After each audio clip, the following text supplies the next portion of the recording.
Jaba kana ka jiraatte anatu si barbaade iyyuu asiin beekatumaan gara naan seene iyyuu caacataa keessatti osoo hin taane akkanumatti nama lama taane wajjin haasofna jedheeti. Akkam fayyaan kan kee? Nagaa alhamdulillah. Ayyee tole waa xiqqoo si dubbadhu moo dubbachuu barbaadame yoo anatu si haame waan ta'e osoo dubbadhe dasna jedha yoo dubbachuu barbaadde ammoo waan jettu yoo qabaatte durse. Rakkoo tokko hin qabu dubbadha. Ayyee tole ishee. Ayyee galatoom. Bismillah ar-Rahmaan ar-Rahiim. Alhamdulillah wasalaatu wasalaamu ala rasulillah wa ala alihi wa sahbihi wa wala ma ba'd. Yaa ummata keenya xiqqoo siidhaa wannan kuni wani xiqqoo siidhaa irraa mubaarak yaamee fi anatu komii sarraa qaba.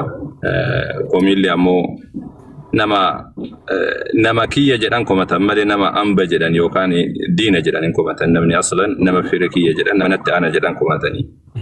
Nama xiqqoo sii bu'aa qaba jedhan komatanii. Nama argee osoo taateeti nama xiqqoo siidhaa bira dabarsaa osoo taateetiin komatan. Amma kana wanni ansiyaameef jalqaba irratti ati kiyya siin jechuudhaafi sababni isaadha osoo amba taatee achi fageessee kalaalu taate sila osoo tilleen achi fageessee kalaalu taate sila siyaamee yookaan si komadhe siin hin jiru. Sigaltee namni himatu fixataa jedhani yookaan himataan fixataadha jedhani Oromoon akkas jedhi. Namni yoo himate yoo waa itti walitti himee wanna jedha. Xiqqoo si jidduu kana si komadheetiin ture komii waan biraati miti dhuunfaa irratti waan tokkollee sirraan qabu. Takka waalee na gooteetiin hin beektu.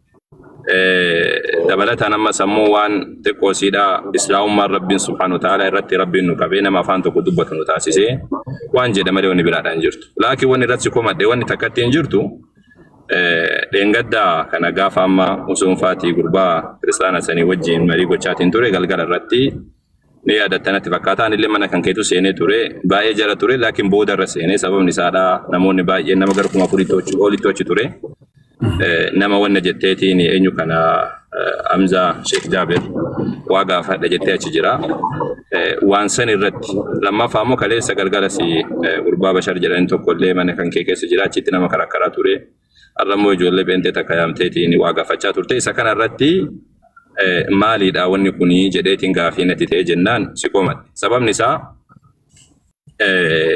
ايوه استاذ فرحان طيب طيب تمام فرحان استاذ فرحان قدامي اسئله ثانيه سبب نسادا بكته ati nama beekamaadha nama dhokataadha miti namni hundi isaatu si beeka nullee si beekna namni gurguddaan namni biyyaallee si beeka akka islaamaatitti jechuudha namni si wallaalee jira jedheetiin yaadu nama musliimalee qarqaaraa turte nama wallaalaadhaallee miti atilleen jechuun nama wallaalellee miti namni kasi wallaaleedhaa miti nama beekama tokko amma sammuu ati nama guddaadha jennee si ilaalla waggoo akkana ta'u hatta amantiirra yoo gaafii wayii jiraate ati kan gaafachuu qabdu wani dubbachaa turreellee suma kana kan gaafachuu qabdu kan ati wanna jechuu qabdu irraa barachuudha qabdu namoota beekamoo biyya keessa jiran fakkeenyaaf amma dakaatiraan sadarkaa barnootaatitti akka islaamummaatitti haga profeesarummaatti fudhatama atuuni beektaa doktorri hedduutu jira biyya keenya keessa namni amantii islaamummaa qofa irratti teoloojii islaamummaa qofaan kan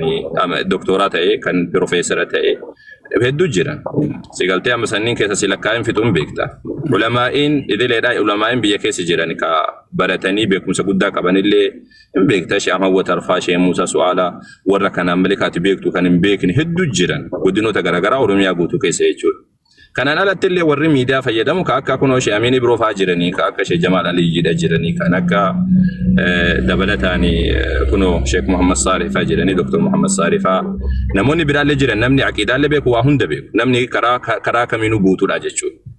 Namoonni kunniin osoo jiranii amantii irraa mubaarak akkamitti wallaaleeti akkamitti maaltu akkamitti wallaalee nama gaafatu wallaalee jennaan nama amantii islaamaa bakka hin buune amantii islaamummaa kana inni xiqqaadhaa miti daa'imaa miti amantii islaamummaa kana akkamitti namoota akkanaa gaafataa waan jedhu takka kaleessa immoo waggoo laalu mana kan kee keessatti gurbaa Bashar jedhan tokko seensiftee haasofsiisu jirti gurbaa san hatta sadarkaa islaamummaatti miti sadarkaa namummaatitti waan haasofsiisuu maluu miti wanni inni irraa haasawaan islaamummaatti googilii irraa wannaa godhee maxxanseetiin haasawa malee waan beekumsaadhaati miti waan ulamaa'in akkatti haasa'u qaba dabalataan amma sammuu wanni gariin beektee akka Oromoon dubbatu rifeensi gariin alatti rifeensi gariin manatti jedhan kan haadamu jechuudha.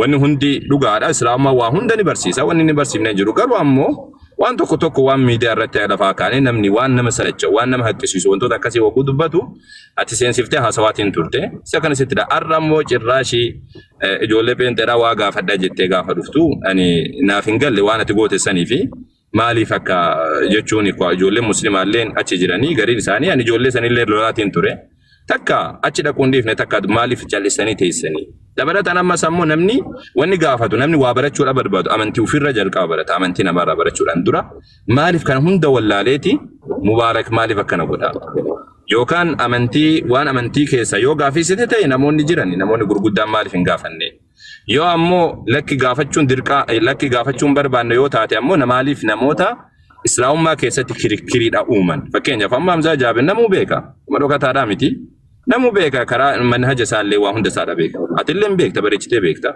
isin ustaaz jettanii malee jechuun namni hundi beeka Sheekh Musaa su'aalaa gaafatamanii dubbatanii jiran Sheekh Adam Tuulaadhaa irratti haasanii jiran doktoroonni gargaraa irratti haasanii jiran Sheekh Jamaal Alii dheengadda kana viidiyoo guddaa isinii buusee ture miidiyaa irratti wanni kun sirriidha kan taane jallina kan taane عالم إسلامه كيسات وني كنا كنجري نموني مراسنا كذا أنا مو وأنا ما كفرسوا كندا وكان هند دبتشاتوران كان أنا كفامت أنا ميت أنا اسمي ولما ينقر قدان أسندور اللي هاسواتوران أما اللي هاسواتين جيران بيجي نكاس بيجسرنا قبل مالي في ميديا رتي وانتو تكنا كان أجندا ولا كان جلو سيكون مدتوري سر اللي هاسيجر واني سينجري أكنا ما نت أنا جلو توكوت أكنا ما علم مسلمات توكوتي مالي فكاز قد مباركي نمتك كرامتي nama guddaadha nama namni hedduun illee beeku ati yoo of beekuudhaaf malee nama hedduu si beeka si galaamiti sanutu si bira seenna osoo amma ati qiimaa nu biratti hin qabaanneeti ati callisteetuma akkanumatti beekanuma akkanuma wanni jiraatu taate wallahi si bira hin seenu nutu qiimaa sitti goone si bira seenna nama hedduu si beeka ammoo san caalatti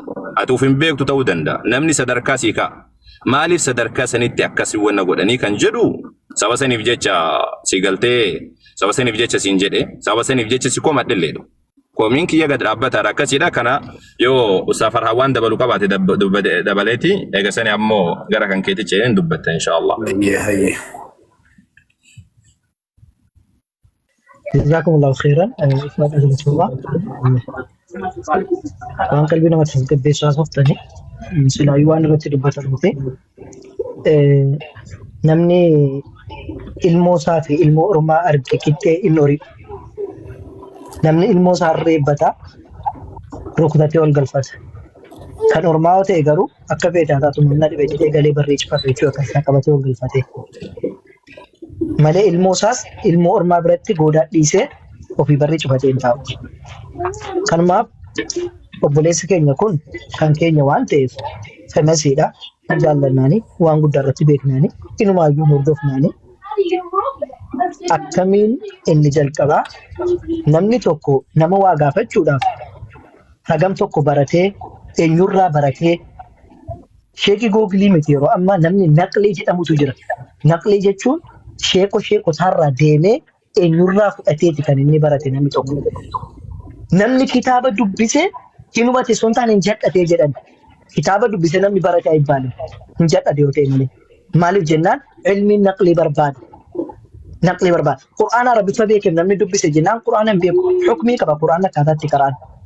Aslan Qur'aanni qofti matni isaa qara'uun tafsiira dhiise. Hiika isaa dhiise. Hadiisa dhiise. Qur'aana qara'uudhaaf hukmii mataa isaa qaba akkamitti akka qara'amu jechuudha. Hukmii Qur'aana kana eenyurraa qara'e namni kun. Hadiisa qara'e eenyurraa fudhate. Waan har'a siin jechaa jiru sheeka kee kamtu si qaraasise biyya keessaa kan akkasii qaraasise jiramoo sheekni ati kana qarattee irraati beekama jaami'aa kamirraati kana barattee fudhattee namni gaafate tokko hin jiru. Otoon beekin immoo caljeneen sheekummaa isaannaan as bahee namni googilii irraa dhufee waa sagalaasonnaan yuutuubii irraa dhaggeeffateetti nama tokko mul'ata warra amantaa hin qabne irraa warra amantaa keessaa irraa dhaggeeffatee dhufee shubhaa yoo kaase kun duruu illee ni jetti nama akkasii jala akkamitti deemamu namni akkasii gaaffii hin gaafatamu akkuma isaanii wal jedhan beektota hedduu qabna yoo gaaffii sharakkisee maaliif jaran gaafanne nuti illee warra tiiktokiiti rakkoodhaan jiru ulamaatu hedduu jira jara maaliif hin gaafanne nu beeknu tokko kana kan dubbanne nama faamu akkuma jedhamu caasan akkamittiin namni hunduu irraa baqate hatta ijoollee waa hin beekne warri foolorii hin qabne illee baqate waa'ee qaama saala malee naasofne achirra baasanii hukumii kenna jechuun karaa obboleessa keenyaa diiniin keenya tuqamaa jirra. Otoo obboleessa keenyatti himuudhaa dandeenyu maaliifidha nuti kana diiniin keenya tuqamu dur bara ahbaashii namni kan itti reebamee itti garafamee itti du'aadhaa ture asaasaaf garaagaraa keessatti waa'ee kanaati diinii keenya tuqsiisinaatti ustaazonni hidhamanii mana achi tortoranii bahan waa'ee madiinii ahbaashii kanaati. Har'a nuti garuu mana keenyatti finnee akkamitti waan kana waan du'ee jiru akkamitti beekamtii kenninaafi.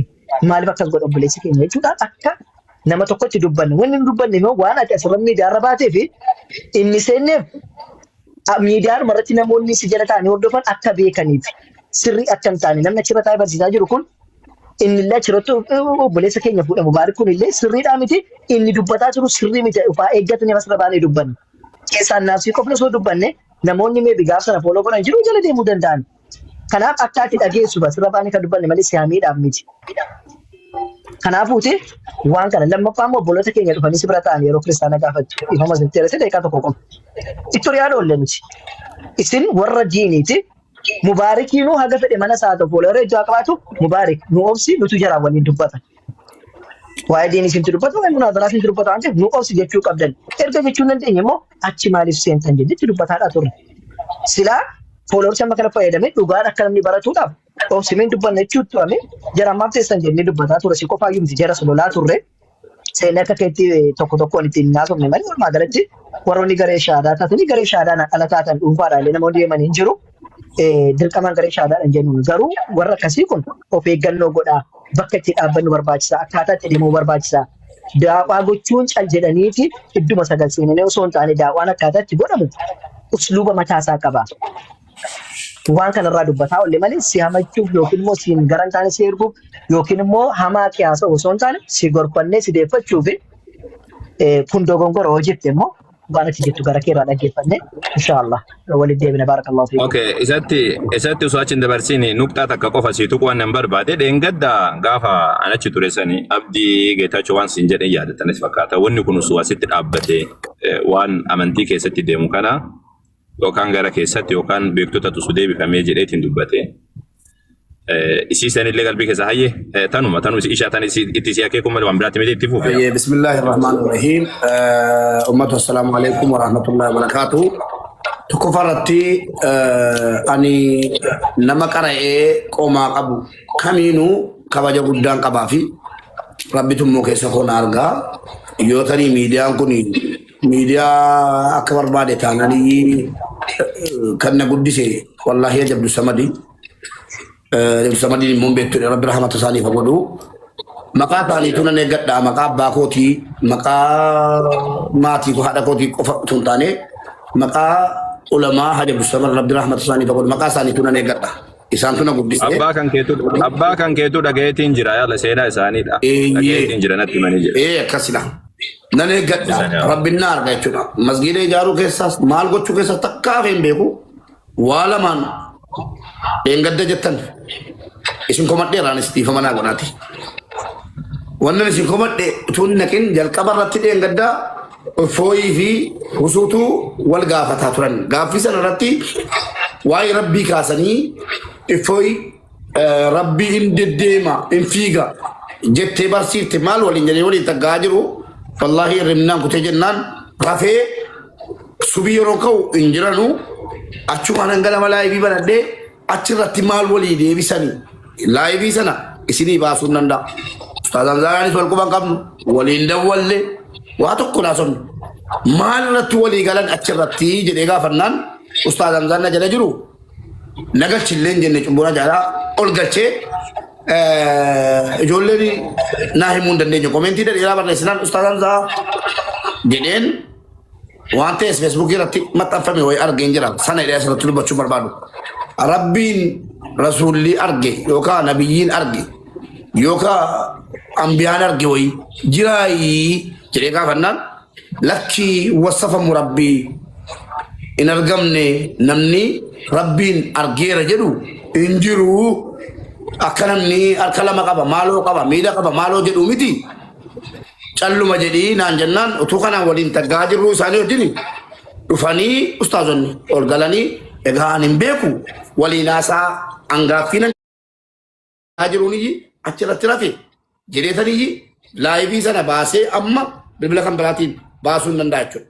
Isinii dhageessuu hin danda'a waan hin dubbadha jechuudha. Akkuma hangaleen sana barachuuf hangalee yeroo hangalutti isaanuma arge wasafamu innaan anis immoo rabbiin namni malaayikaan arge yookiin nabiyyiin arge jira ka jedhu anis hin baranne kanatti goolabame bakka osuru mangaafadha gaa'edhe dhuma tun tiraadhu ustaazan dhufanii dogoggoraa wan namzaan sitti dubbate jedhannaan ol galcheedhe ol galchee waliin haasa'uu jammaranii sa'aatii afurii Abu Mu'aaz illeen dhufan isinilleen dhuftan waan hunda waliin haasoftanii walii galuu dhabamnaan abdiin isin buusee anatu sin buuse jedhee narri fadheeyyu abdiin anatu sin buuse laa jedhee hundayyuu buuseen deemee dhiisi sana wanni haqiiqaan ana bira jiru kanuma gaaffiin kun gaaffii kana gaafachuun koo badii yoo taate badiidha nan fudha tokko inni lammaffaan immoo an ustaazaa jedhee Bashaar waa barsiisa wanni kun dhugaadha moo dhugaa miti jedhee isin gaafachuu nan saalfadhe isuman gaafadhe eessaa fidde ati waan kana fuutee olii gaddeemta isas viidiyoo isinii baasuu nan danda'a eessaa fuutee olii gaddeemta ijoollee shamarran nama 600 nama 700 gastiira shamarran 8 guuttatee haasaa bula wanni kun akkana islaama tokkotti natti dhaga'ama hadda isa barsiisa boris isa barsiisa nan gaafadhe gastii qorata jennaan daliila qabannaan fidi ragaa quraanarraa waan amma haasaatu kanan jedheni achumaan ustaazee maanbabayaan dhufe dhugaadhaa jedhe yoo dhugaa ta'e egaa akkasitti dubbachuun hin taane haddas boris kanumarraa ta'anii akkas dubbachuun hin taane jedheen irratti dubbadhe badiidhaaf yookiin amantii koo diinal islaamii rabbinaa kennu of harkatti xiqqeessisuu yookiin waa biraa rabbi keessa namaa arga jechuudha.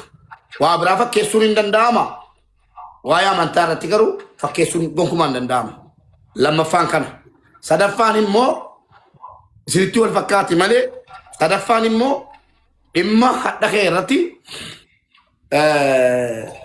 awwaleetu gastiirra galee na gammachiiftaa naan jedhe maalan si gammachiise jennaan eebbifammi maaloo jedhee sii kadhataan jira kadhannaa sii kadhachiisaa jira jennaan maallaa kadhachiiftaan jedheen maallaa kadhachiifta jedhee kolfeedhaan dhiisati mubee ati hin beektu waan ati hin beekne danuu sitti maa jedhe jennaan awwalee akkannaan jira gaa jennaan gaaffii sadii si gaafadhuun jedheeni dhugaan immoo kan rabbiiti rabbiin inni nama uume hunda makluuqa hunda uume in arga gaaffii sadii si gaafadhu jennaan nan gaafatini abbaa amantaa kootiin fida gaafadhu jennaan wallaahi fidi nan gaafadhan jedhe waamee fide dhaggeeffadhaa jalqaba saatarii nageenyeesi waamee finnaan footoo gadi baaseen kun yesuusiin jedheeni waan barbaade nan gaafadha aariin hin jiru wala rabsuun hin jiru jennaan obsaan hin jiru namni nama rabsu abaaramaadha akka amantaa keenyaatti jennaan galatoon kun yesuusiin jedheen footoodhaan jennaan lakki yesuusii miti jedhe fakkeenya isaatii ni jedhe akkasii maaliif namni baatee deemaree namni maaliif mana keessa karaa irratti baatee deemaree jennaan dandiise yesuusii miti dhiiseen dabarfadhee gaaffii lammaffaan koo shamarran yeroo charchii dhaqan shaarbii uffatanii yeroo charchii dhaabaan shaarbii malee qullaa mataa qullaa deemuun kun akka amantaa keessaniitti rabbi fakkeenyaaf namni tokko summa amanuu summa kafaruu waan jedhantu jira rabbi jira hin jiru waan rabbi jaallate hojjeta waan rabbi hin jaallanne immoo achi dhaqanii hojjeta waa salaata taariku salaat jedheetti meen taariku salaat jedhama akka nama rabbi jira hin jiru wayitti jedheetti fudhatamaan amma yoon zuurii sagadee asriin sagan magriiba sagadee yeroon hin saganne sanatti yeroon sagadutti rabbi jira yeroon hin sagannetti immoo rabbi hin jiru jechuu fakkaata keessanuu akkamii dubartiin shaarbii uffattee mana amantaa keessa agaltu erga jedhame achi baatee abaaftu ka jedhu daliila ragaanaa fi diin jedhin obsaadhaan ragaanaa fi diin fakkeenyaaf rabbi dukkana keessa jira rabbiin keenya bakka hunda jira rabbi halkanis jira guyyaa jira bakka hunda boolla keessas jira rabbi bakka hunda iyyuu jira rabbi inni kun immoo shaarbii uffatanii mana amantaa keessa galuun shaarbii uffatanii rabbi jira waaqayyo jira achi baanii immoo shaarbii malee deemuun waaqayyoon jiruu sin hirkaan fakkeessuu jennaan waan dheeraa dubbannaani lakki eeyyamamaadha eeyyamamaa miti jedhii naa kaa'i jedhee kana qofan barbaada utuu kanaan jirru xumurarra bakka nun bu'anuu jedhe ragaa wayinaa dubbisaa ture eenyu gallaan alii dhufe ahmadtu dhufe hunda jiraayyuu anatu galchee an gaaffii koo xumuradhe gaaffii koo irra xumuradhu beellamatti kaa'ame beellama maalii rabbi moo yesuustu gooftaadha warri duraanii maal lallabanii midhaan jiranii an qalbiin koo jala biran jiru asiin WhatsApp nama nasaara achumaan falmiin sun jarri waliin falmaa jiru beellama qabadhaati immoo gastii hundarratti deemtanii gastii korratti gastii namaarratti dhaqxanii mana uwwiftanii walii karkarinaati namni waa isinirraa barata beellama dhaati walitti qottaa walii naasaa akka husuuf ifoo baddaatti jennaan jara sheekh awwal jara maali jennaan jara sheekh awwal jedhe Ahmad Moonyunni yaa rabbi nan dogoggorsiisin jara wajjin miti nu wajjin warra guguddaa immoo yoo barbaadde warra guguddaa kee fidi jedhanii waliin taggaanan amma taggoodhi isaati waliin falmuu wal galtanii wal beellama wal falma mana keessanii takka ifoo ifi usuuleen gaddaanuu ta'eera yoo kana taane immoo ajandaa kaattanii seera kaattanii waliin falmitanii ragaadhaa wajjin wal amansiisuu malee gastii hundarra deemtanii waliin falminaa anaa jedhaa jiru viidiyoo wayii dhufe viidiyoo maali mubaarak kan ustaaz awwal kabajamaan keenya ustaaz awwal mubaarak jettanii dubbattanuu fi messenjera irraa ammoo ammas footoo kaasanii feesbuuk irraanis mubaarak musammaa akkana jedhanii dubbataa jiru ustaaz awwalii jennaan naa ergiin jedhe nabbichaan sin agarsiisuu hin danda'a natti ergame viidiyoonis wallaahi summa wallaahi waraabamee naa dhufe maal ustaaz awwalii ana gastii koo abbaa barbaade galee keessa oola abaabaa tokko darbatanii isinuu arginaan ijoolleen isin kabajji isin galchiti dhufanii mubaarak wanni ati kana goote dhorgaadha amantaadhaan jedhanii na dhowwuumoo na arrabsan beektu dhufanii gastii komentii jalatti dhufanii hoolaa silxee hattuu maali jedhee arrabni heddummaataa dhufe maaltu jira jandaan biraa jennaan jara shee awwaltu maqaa kee irraa haasaa naan jedhani sinii galee arraba jammare jennaan jarana islaamni tokko nama arrabsaa arraba barattanii isiniif han baasa viidiyoo ragaa yoo barbaadan kuteen isinii baasa jechuudha islaamni nama arrabsaa arraba barattanii jedheetan aare achumaan abdiin dhufee maaligaa usuunis dhufe osoo abbaan amantaa tokko namni shahaadaa qabsiisu namni amantaa labsu tokko mubaarak jedhee bakka hin jedhetti maqaa koraa dubbachuu hin taa'inaan haraam jedhe sababni isaa rasuulli keenya alayhi salaatu wasalaam jara caalaan beeku akkasii si gorsuu danda'u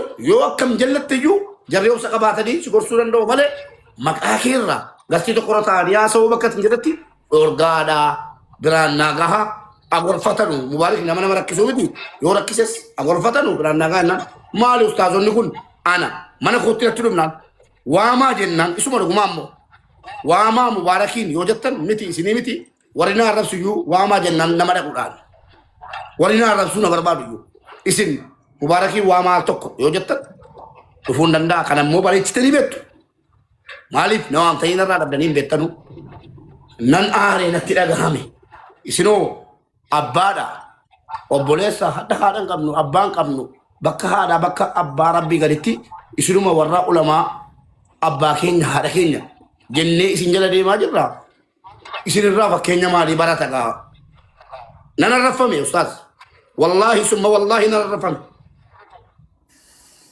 akkas kanuma baalageedha mana baalagee mana baalageeti ka jedhu fanna ga'e Mube koiga. Mube la nimira kese senin inshallah. Tasgab bimana sonen tumra amma tumra inshallah birageenye jira. Abdi dubbadwan. Laki isen dubbadhaati ergasini waajattaniin moo waajira moo jedha seettaane jedha. Ayyetole ani rakkoon bakkee jiru mubaaraki sadarkaa isaadha ufuma isaati yuuf hin barre jedheeti yaadu jira akka kiyyatti. Sababni isaa rakkoon jiru bakka kana jedhaan.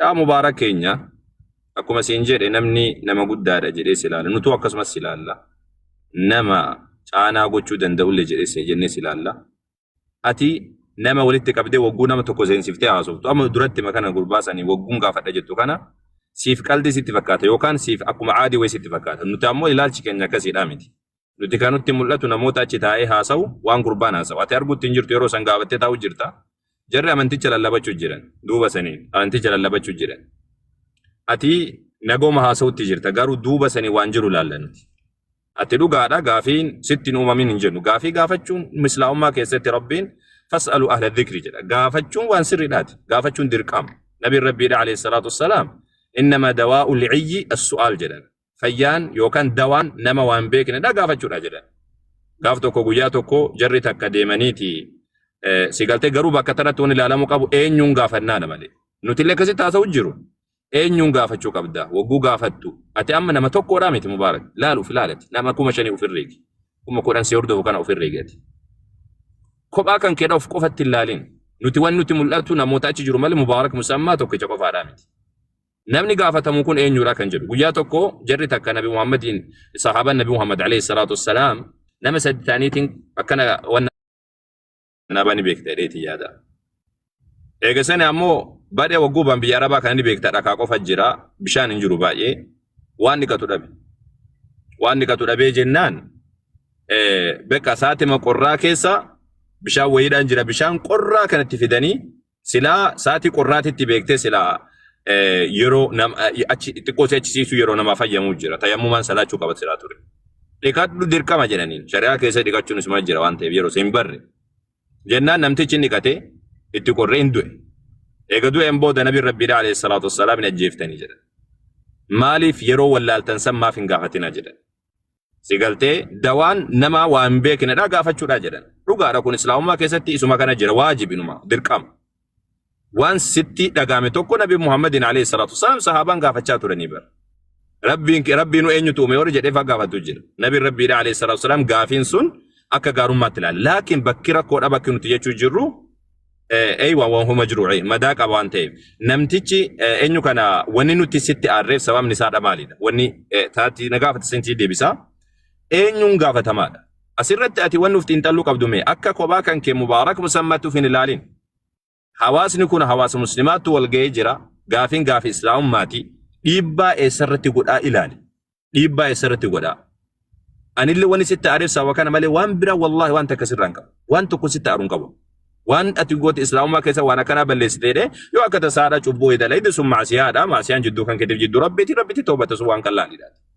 sun waan dhuunfaan ke laakiin ammoo waan islaamummaa irratti dhiibbaa godhu eessarratti dhiibbaa gochuu jira kun hawaasa irratti dhiibbaa godha islaamummaa irratti dhiibbaa godha gaafiin ati gaafatu siif qallaalidha amma nama seensiftee gurbaa tokkicha wayiidha seensiftee amma gurbaa edda seensiftee san wagguu haasoftu siif qallaalidha laakiin ammoo namni achi jalaa baratu meeqatu waa barata mee sirriitti hin talin namni 2,300 see hordofu sun manni kun mana kiyya jedheetiin dhufa mubaarak inni jaalataaf dhufa osoo si jibbee nam tokko sin hordofu beek gaafa dhufeetiin jedhoo barsiifni kun eenyu seenu jira ijoolleen jala kanaa barattu kan waan kana fudhattee deemtu jira kan baalagummatti bobbaatu jira sigaltee kan waan kana ilaalu jira nuti wanni nuti dhagamu isa kana sababa kanaaf jechi sitti har'a malee waan biraatii miti ati gaafachuu waan sirriidhaati laakiin wagguu gaafattu fakkeenyaaf beektota gurguddaa beektaati beektota gurguddaa beekta namni hunduu si beeka namni si ani mubaarak musammaa ta'uu jette yoo natti dawwalte namni si wallaala Sheekh Jamaal Aliyyit yoo warra beekamu kana warruma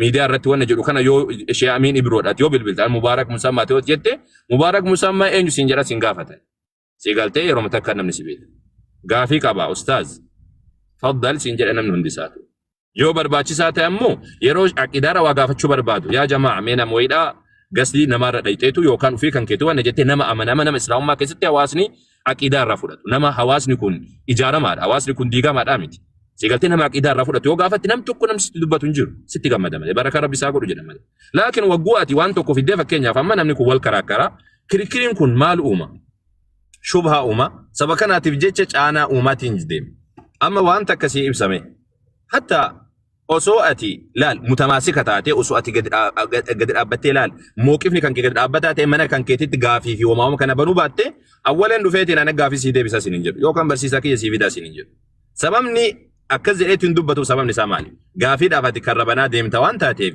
mee mubaarakii kana fayyadamneetiin itti mana isaatti dhayinee lallabanaa jedhan asiin dura akkas gochaa turan ati hin beektu waan jarra haasoftu nutu beeka siif dhugaadha qallaaliidha laakiin ammoo namni nama 5,000 musliman 5,000 achi wal gaha dhayneetiin carraa kanatti akka goone lallabachuu qabna jedhaniiti gurbaa jala erganii naga gaafadhu yoo inni si gaafadha jedhe ammoo achi dhayna jedhanii ergasanii ammoo inni qaruu ta'eera dhufeetiin barsiisa kee si fida jedha asiin dura li yaadatta miti isa guyyaa tokko akkas ta'e guyyaa tokko dirqamnee mana kan keedha anaa fi farhaan seenneetiin irraa haasawaa ture Abuu Maazile dabalannee jechuudha ergasanii wanni kun haadhiifamu jennee qallal gooneetiin turre san booda ammallee sanumatti deebi'a gaafa ati karrabantu namni hunduu sitti fayyadamuu barbaada namni hunduu sitti fayyadamuu barbaada ati maaliif jennaan ati nama si bira jiru kana widdiidha namoonni si jala jiran kun ammoo isaan biratti waan hin argamneef jecha yeroo takka dhufanii amantii ofii lallabatan duratti dhageeffachaa turan weetaati gaafii gaafatti wani lallabaa ture waan bira gaafiin waan daqiiqaa takkatti dhumatu garuu lallabni immoo akka ajaa'ibaatti lallaba si galte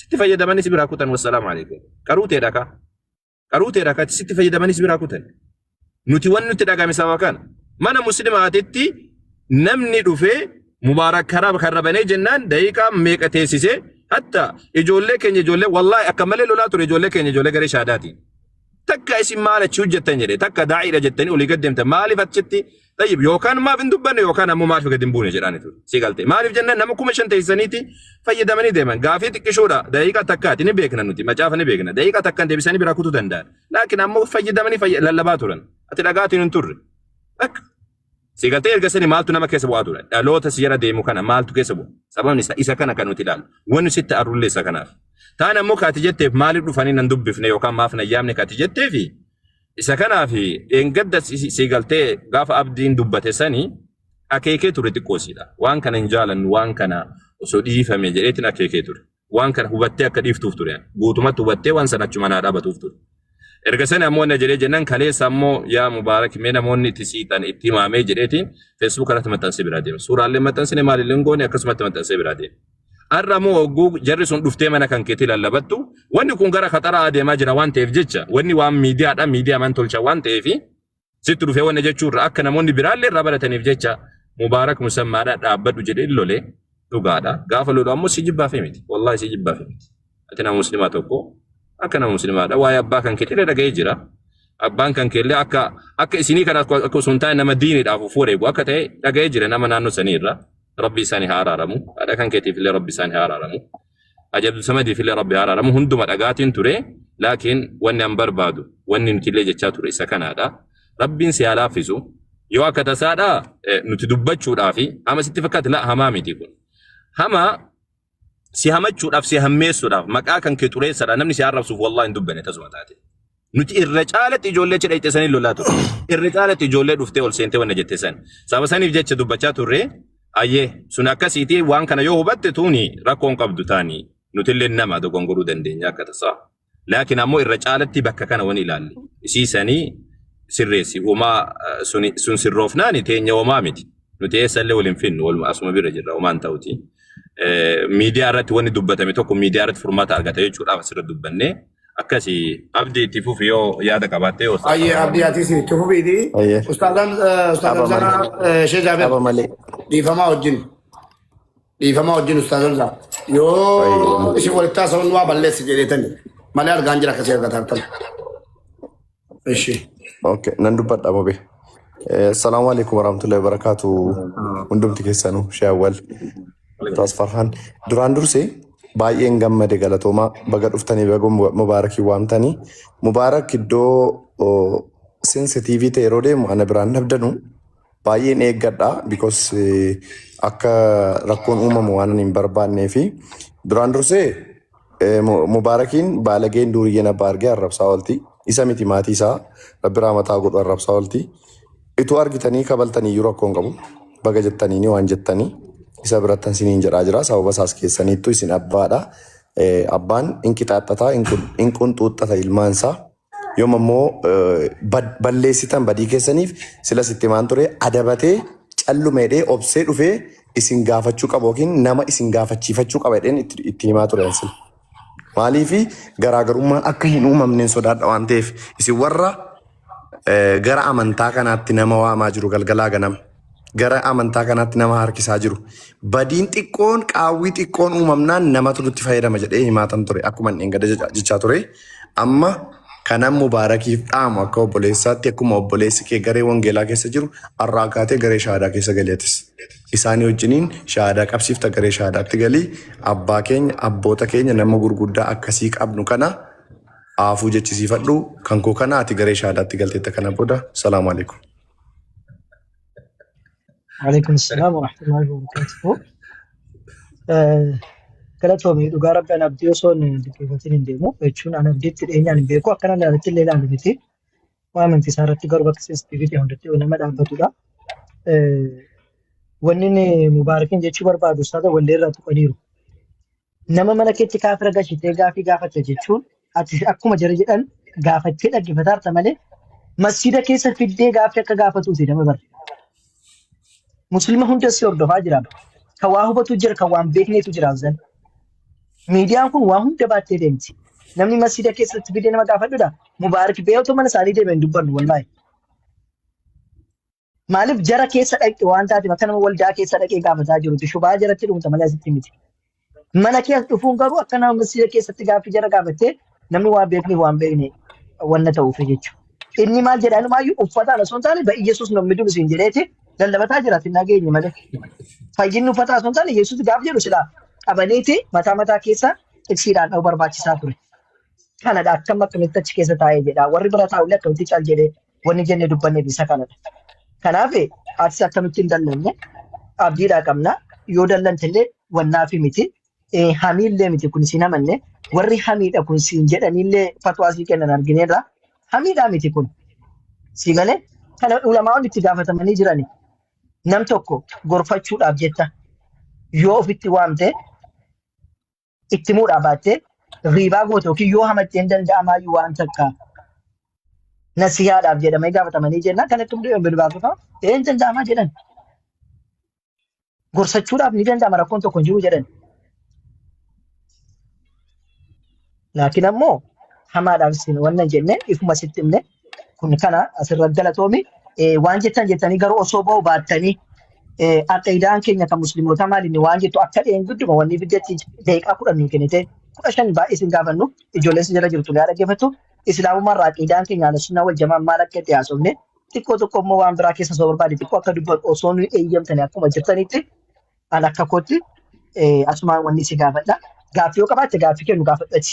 Waan gaaffii qabdu jiraatu gaafadhu. Ustaaz Hamzaa abaaboo argaa jiru nagalcheedhaan waliin haasa'uu hin dandeessu.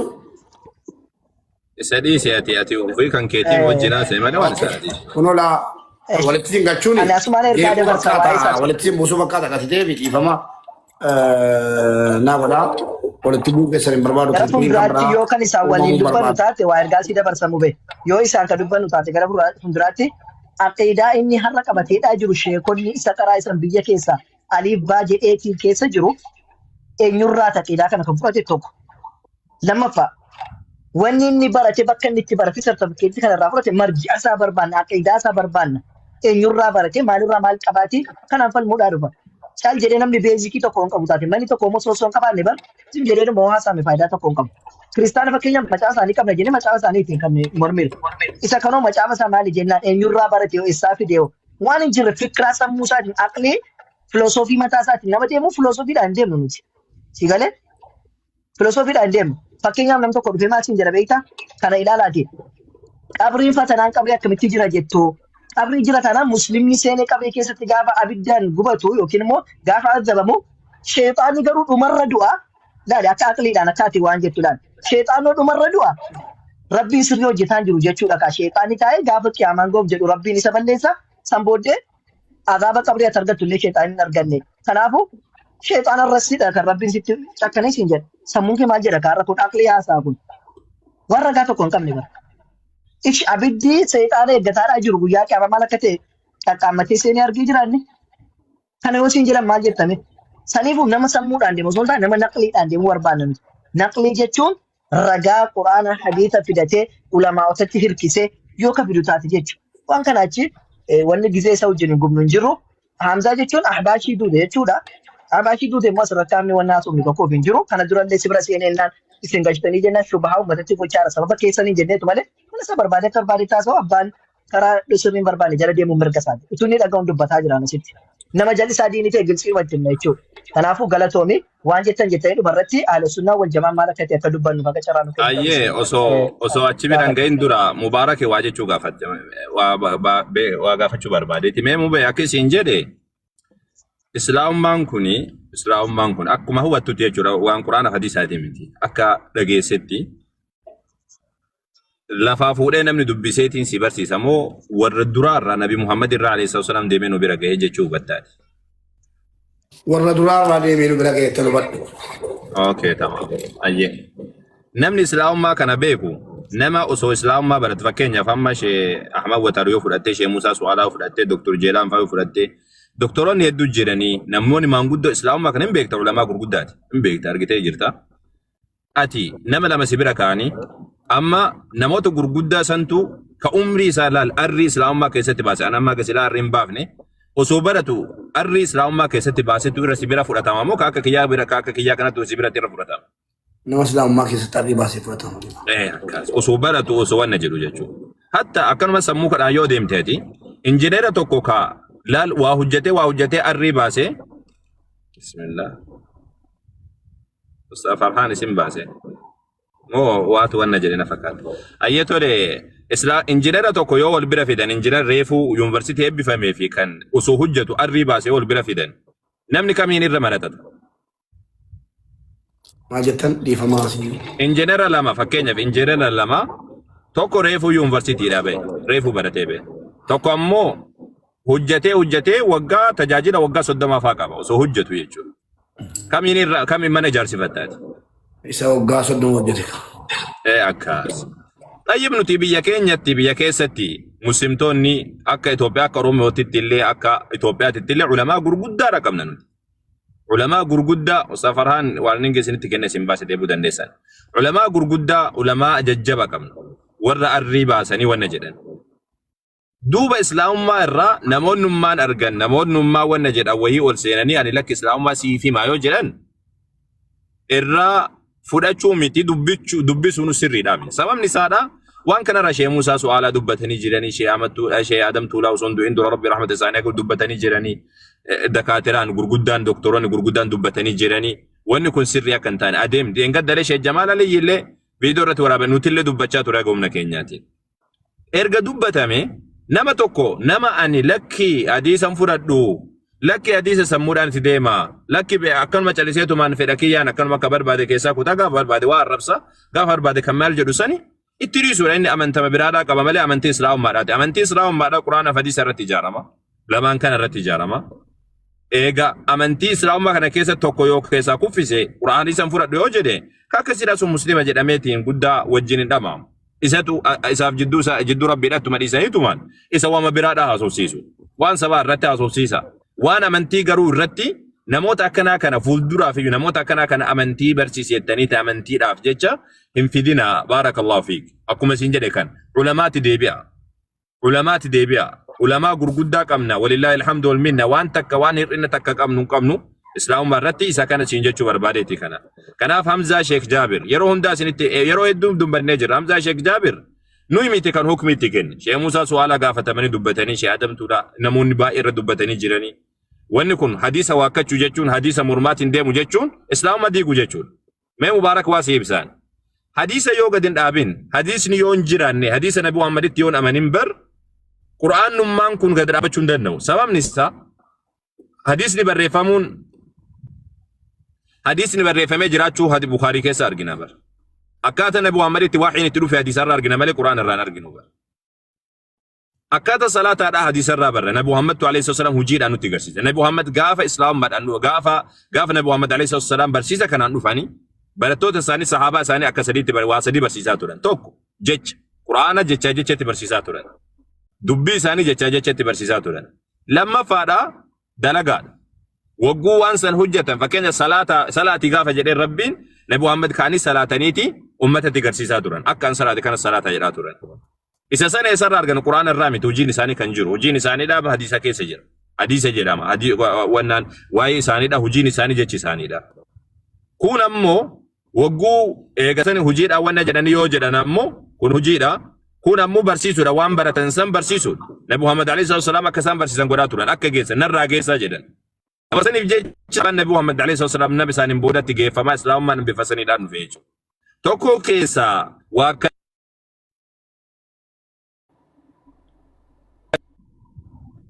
Mube. Aywa. Ustaaza dhiifama guddaa naa godhaa baatiriin na jalaa cufaa jira afuutu naa jedhaa Mubeef illee afuutu jedhaa fi yeroo xumurtanu ani isinirraan ba'a Mubee Abu Sabraddiin akkana galchituutti gaafataa jiru. Ustaaza lamaan keessan afuutu naa jedhaa ani dubba'uu fi bilbila kiyya cufuufi. Ayya abdii walaa sittin dalladhe engadda gaafa na buufte saniyyuu bareeda gootee si biraa deemi haqiqatan gaafa na buufte saniyyuu walaa sittin. Sababni isaati waa tolchuudhaaf waan hojjetan beekuuf jecha. waan tolchuudhaaf jecha waan daleedeef jecha waan takkanatti hin dhagaamne waan san irraa dubbanne sababni isaa akka itti goote sun qaraarri sun gaariidha maaliif jennaan namni muslimaadhaa asirratti fidamee callisanii akkanumatti karaa islaamummaa miidhuu Hamzaa galchettanu hin barbaadnu jinaasoo yoo jedhani walitti buusuuf galchee na waraabbachuufis isaaniin dhiisi Ustaaz Faraan Ustaaz Awwal wallahi baay'een isin jaalladha afooti lillaa Abu Sabraddiiniin galchiisi barbaadaaru naa jiraadha isiniif hin bilbila Ustaaz Awwal. Abu Sabraddiin abaaboo darbadhaa okii barreeffadhaa lakkoofsa tokko. hayyee toleeshe barakadhu rabbiin isaa barakeessu Ustaaz Farhaan sagaleen koo jira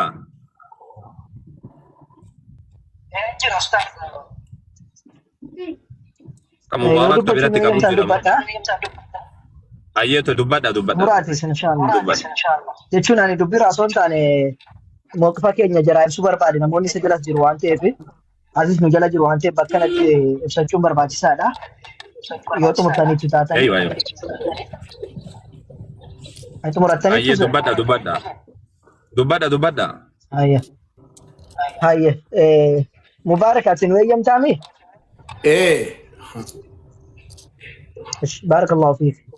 Egaa mawqifa ahla sunnaa wal jamaa nuti warra ahla sunnaa wal jamaa ofiin jennu waa'ee sifaata rabbii irratti yeroo baay'ee namoonni wal laban hin argama. Garuu ammoo nuti isbaat wanni nu goonu sifaa rabbii irratti waan rabbii subhaanahu wa ta'ala quraana keessatti nutti hime hin fudhanna. Waan inni quraana keessatti nutti himne hin fudhannu jechuudha. Hin jennuun illee. Waan ergamaa rabbi salawaatu rabbi wasalaamu alayhi jedhan ni fudhanna. Waan jarri nuun hin jenne immoo hin jennus. Namarraas illee fudhannu jechuudha. Waan quraanaaf hadiisaan ibsame ni fudhanna jechuudha. Haa ta'u kana keessatti arkaanni ahla sunnaa wal jamaa sifaata rabbii irratti qaban maali jennaan tokkoffaa isbaata gochuudha akkuma nama siin jedhe. Maali jennaan sifaa rabbii subhaanahu wa ta'ala quraana keessatti dubbate hunda isaa ofiisaatti dubbate fudhachuudha. Kan akka beekumsa rabbiin qabaachuu, dandeettii qabaachuu, jireenya akkasumallee dhagahuu arguu isaa sinii galee fuula qabaachuu, harka qabaachuu sinii galee arshiidhaa ol ta'u kana hin fudhanna waan inni quraana keessatti dubbate jechuudha. Bidoon takkiif tahriif osoo hin godhin ni fudhanna takkiif tahriif ni maal itti dhumu. Kabiraadha waan rabbiin subhaanahu wa ta'ala irraa qulqulleessuudha. Waan hir'uu ta'e hundarraati rabbii subhaanahu wa ta'ala warri ahla sunnaa wal jamaa ni hir'isu. Kan akka dadhabu, kan akka rafuu sinii galee kan akka uumamatti fakkeessu namatti fakkeessu rabbii subhaanahu wa ta'ala namatti hin fakkaatu inni amanna nuti. Garuu waan quraana keessa jiru ni fudhanna hin jennu. Hin fakkeessinu kan akka isaallee jira hin jennu jechuudha. Ka sadaffaa tahriifan goonu taaxiilan goonu arkaana sifaa rabbii subhaanahu wa ta'ala keessaa. Tahriifan goonu jechuun harka qabatu siin jedhu lakki harka hin qabu rabbiin jechuudha. Rabbiin arshii waliin jira osoo jedhu lakki arshii waliin hin jiru jettee falmu jechuudha quraana. Taaxiila jechuun immoo kan inni sitti milakki kanaa miti akkas jechuun barbaadame akkasii jechuu kana keessa illee hin jirru miti. Rabbii subhaanahu wa ta'ala waan nusuusa keessatti yookiin quraanaa fi hadiisa keessatti waan jiru fudhachuudha akkuma sila isinitti hime jechuudha. Kabiraadha takyiifa gochuu waan Rabbii subhaanahu wa ta'ala dubbate akkamitti jenne fakkeenya addaamii Rabbii subhaanahu wa ta'ala akka gootiin uume jedhe akkam godhee Rabbiin kee addaamiin harkaan uume jettee akkaataa isaan hin gaafattu. Fakkeenya Rabbii arshii ol ta'e akkamitti ol ta'e jettee nan gaafattu keefiyyaa hin gaafatamu. Keefiyyaan bidaadha jedhe Imaamu Ahmed gaafatamanii. Keefiyyaa gaafachuun bidaadha. Kanallee hin gaafamu jechuudha. Maal jennaan inni shanaffaa wasatiyyaadha nuti. Maal jennaan akka warra jaamiyyaallee aqlii hin goonu yookiin taaxiila hin goonu jechuudha. Waliigallee kan biraallee warra mushabbihaan goonu nuti rabbii waan biraatti fakkeessinu nuti. Nama fakkaataa harka qaba harka namaatii fuula qaba akka kan namaatii jennedhaa hin haasofne. Maarree rabbii subhaanahu wa ta'ala fuula qaba fuula isaaf maluu qaba. Fuulli namni qabuuf kan biraa qabullee gargar kan rabbitti fakkaachuu miti. Rabbiin fuula qaba nuun jedhe fuula akkamii wallahu ta'ala harka qaba rabbiin subhaanahu wa ta'ala harka qaba harka qabaachuusaa kan nuti malee harki isaa maal fakkaata harki isaa kana fakkaata jenneen dubbannu. Fakkeenyaaf waan wayii waan ati hin beekne wayii maqaa sii kaasaniiti waan takka argitee hin beekne wayii. Luka akkasii qaba yoo siin jedhan lukni isaa kan akkamitti laata jetta malee akkasii jetteeti hin himtu waan hin argine ijaan waan hin beekne qabaachuusaa sitti malee qabaachuusaa fudhachuu bakka. Kanaaf Rabbii subhaanahu wa ta'ala harka qaba naam harka qaba. Rabbiin subhaanahu wa ta'ala gara samii gadi hin bu'aa? Ni bu'a. Garuu akkamitti bu'e hin jennuuni. Kamaa yaliiqu bijalaalihi. Rabbii subhaanahu wa ta'ala akka isaan malutti ni bu'a. Bu'aatii isaa nutti himne hin bu'aa malee. Garuu waan achirra hin jirre lakki kan inni bu'u akkasiin kan inni bu'u akkasiin jedhamee waan ergamaa Rabbi salawaatu Rabbi wasalaamu alayhi nutti himne himuudhaan dandeenyu nuti. Eenyu taaneef aqlii keenyaan sammuu keenyaan dubbachuudhaan dandeenyu jechuudha. Waliigallee kabira Rabbiin subhaanahu wa ta'ala waan eengadda kee irratti Rabbiin yoo garbichi koo taakkuu tokko natti siqe taakkuu tokko natti siqa. Yoo inni dhumdhuma natti siqe dhumatti siqa. Yoo inni dhumdhumaan natti siqe yoo inni taakkuu natti siqe dhumdhumaatti siqa. Yoo inni natti achis deemaa dhufe an fiigaatti deema kan Rabbiin subhaanahu wa ta'ala jedhe. Rabbi tati dhumdhumaan taakkuudhaan siqte jechuun taakkuu tokko maxxartee harka keetiin gara Rabbitti deemta jechuudha. Luka tokko taakkuu tokko fuutee deemta jechuudha miti. Rabbiin illee dhumdhuma sitti deeme jechuun harka dhumdhuma tokko sitti deeme jechuudha miti. Rabbiin subhaanahu wa ta'ala ammallee yoo ati itti deemte sitti achis fiigachuun ati luka keetiin kaaftee gara Rabbitti luka tokko lama jettee luka fuutee deemta jechuudha miti gara Rabbitti. Maal malee ati Rabbi subhaanahu wa ta'alaatti kan ati ittiin deemtu toobaa toobbachuudhaan, du'aayii gochuudhaan, salaataan gara Rabbitti dhiyaachuu jechuudha malee qaamaan Rabbitti dhiyaatte jechuudha miti. Gaafa ati Rabbitti dhiyaatte Rabbiin sitti dhiyaate jechuun Rabbiin deeme sitti dhiyaate jechuun akkuma ati Rabbiin du'aayii keessatti, salaata keessatti, ibaadaa keessatti toobaa gootee gara isaa deemitu Rabbiin subhaanahu wa ta'ala gara kee dhiyaata jechuun qaamaan sitti dhufa jechuudha miti. Gaafa itti deemtu Rabbiin subhaanahu wa ta'ala sitti fiiga jechuun lakki inni lukaa sitti deema jechuu atis lukaa itti deemta jechuudha miti. Gaafa ati waan inni si ajaje tokko hojjette Rabbiin subhaanahu wa ta'ala sitti gammada jechuu. Kan ati hojjette caala itti Rabbiin subhaanahu wa ta'ala gammada jechuudha. Malee akka namni itti hubatu kanaadhaan miti. Waliigallee kanaafuu nuti mooqifni keenya ala sunnaa wal jamaan isa kanadha. Yoo gara biraatti nu eeyyamtan immoo ni dubbanna kan warra biraa keessaa jechuudha. Inshaallahu ta'ala yoo yeroo isin ittiin fudhadhu taate warra amantii biraa keessaallee waan kana jarri akka waan biraatti fidanii waliin nu naquu barbaade waan jaraa keessaa tokko tokko kaasee dubbadha. Yoo naaf eeyyamu taatan jechuudha. Ustaaza waloon dadhabne taatanii mubaarikeen illee daqiiqaa 10 yookiin 5 qofa waan tokko tokko kaasee haasoo barbaada waa'ee kan jaraarraallee. Hayya Hasan Inni jalqabaadha wanti nuti ilaallu. Inshaallah yoo eeyyama jedheetaan yaada. Inni jalqabaadha Waaqayyo nama akka fakkaatudha. Seerama boqonnaa tokko lakkoofsa 26 keessatti kottaa nama akka keenyatti haa uumnu jedhee namoota uume hundumaa Waaqayyo akka fakkaatanidha. Yaani Waaqayyo akkas gaafa jedhu mataa Waaqayyo akka firiizii kanaa yookiin akka gurraacha takka adii takka akkasii gabaabaa dheeraadha. Isa kami jennee Waaqayyo gaafa tokko kotti uuma jedhee nama fakkaata Waaqayyoon jechuudha macaafa keessatti akkamitti akka nama fakkaatu hin beeknu jechuudha. Waaqayyo uffata akkuma uffattu uffata jarattu kana fakkeessa miti akka kan jaraa miti garuu Rabbiin nama fakkaatan jennu miti. Ta'ala Allahu amma yasifuun Rabbiin kanarraa qulqullaadha. Waaqayyo keenya uffata uffataa jedhu macaafatu jedha kana anaa miti. Saayir Raajishaa boqonnaa jaarra deemte olaanta lakkoofsa qoratti bara Uziyaan mootichaa du'e gooftichi teessoo dheeraa fi ol ka'aa irra taa'ee handaara uffata isaa mana qulqullummaa guutee nan argee jedhu uffata isaa uffata qaba jechuu uffata uffatu. Uffata adii uffatee taa'uu qaba jechuu Waaqayyo. Nuti Waaqayyo uffata uffatan jennuun. Akka keenyatti qorree yookiin itti ho'ee uffatan jennuun. Kabiraa bakki inni itti jiraatu samii keessadha jedhaniiti kan jarri amanan. Luqaas Wongeel boqonnaa 11 lakkoofsa 2 irratti maal jedha? Kana irratti inni yommuu kadhattan akka kanatti fufee jirutti kadhadhaa. Yaa abbaa koo yaa isa waaqa irra jirtu abbaa keenya maqaa kee haa qulqullaa'u jedha. Isa isa jiru waaqarra kan jiru. Waaqarra jira. Tole. Kan of keessaa qaban akka namaatti ilaalanitti akka gabbusee tokko ol kaasan kan keenya dhufanii kan jarri haasa'an sun dogongoradha jechuudha. Kan biraa sagalee qaba Waaqayyo. Sagalee qaba jedhanii amananii. Macaafa faarfannaa boqonnaa 29 lakkoofsa 8 irratti sagalee Waaqayyo lafa duwwaa hin sochoosaa jedha. Waaqayyo lafa duwwaa isa kan qaadee hin sochoosaa. Sagalee Waaqayyo iyyisaayyuu lafa sochoosaa. Sagalee qaba. Akka kee dubbata, akka keetti haasa'a jedhaniiti warra amanan jechuudha. Haasaa Waaqayyo akkuma keenyatti akka Yesuusitti haasa'a jedhanii amanu jara. Luka illee ni qaba jedhanii amanan. Luka akkamii luka akka keenya.